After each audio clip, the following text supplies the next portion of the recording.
Nevertheless, Alice's heart fluttered inexplicably. Realising she was staring at him, she began to turn away, but just then he glanced over and their eyes happened to meet.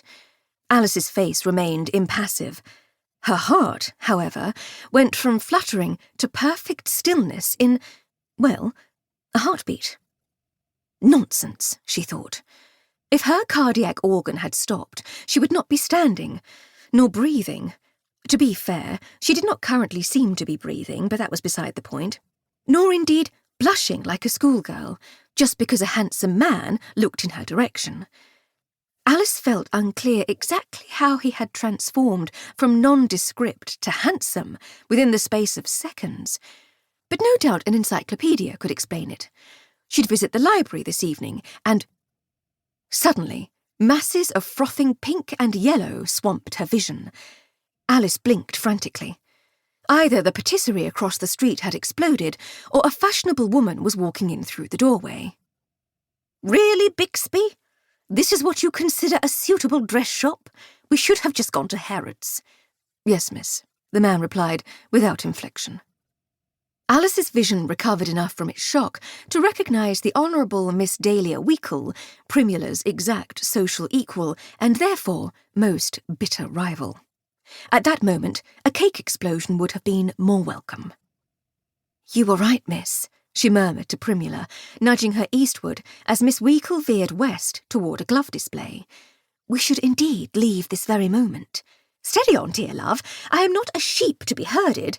Why the hurry? Primula, darling!" Alice winced. "Dahlia!" Primula's dismay was so fleeting, Alice barely saw it. "How unexpected to meet you here! So unexpected!" The ladies gripped each other's shoulders and kissed the air, their lips making a sound like rapiers tapping at the start of a duel. "That colour is remarkable on you, dear," Dahlia said. "Such a unique hat," Primula countered. The door chimed once more. Alice caught Primula's arm, the hat boxes swaying perilously, and attempted to tug her away. But it was too late. Two men burst into the shop, brandishing pistols. "This is a robbery," one shouted. Primula and Dahlia squealed. The shopkeeper squealed. Alice sighed. "Hands in the air!" Immediately the ladies obeyed. Alice, pleased for an excuse to set down the hat boxes, placed them on a small table, then raised her own hands. Hopefully this business would be over soon, and she could go home for a cup of tea and a biscuit. "You!" The thief turned to Dahlia's manservant. "Hands up!" "Do as he says, Bixby!" Dahlia wailed. Bixby carefully lowered the carry-bags, but instead of raising his arms, he folded them together across his chest. "This is highly inconvenient," he said, in a reproving tone. "Miss Weekle has an appointment with her hairdresser in 15 minutes' time, and it cannot be postponed. Kindly find another store to burgle."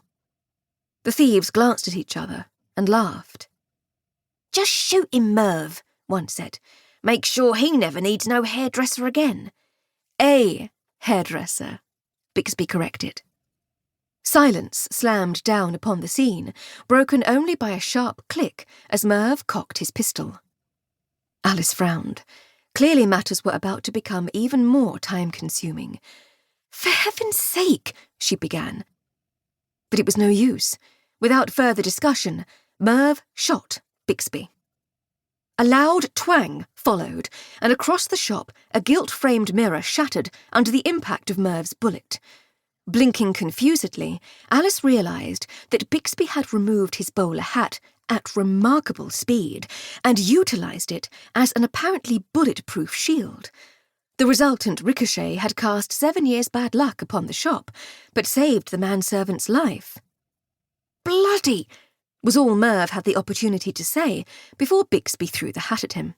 It struck his face with more force than brushed felt regularly offered. Merv screamed, dropping his gun.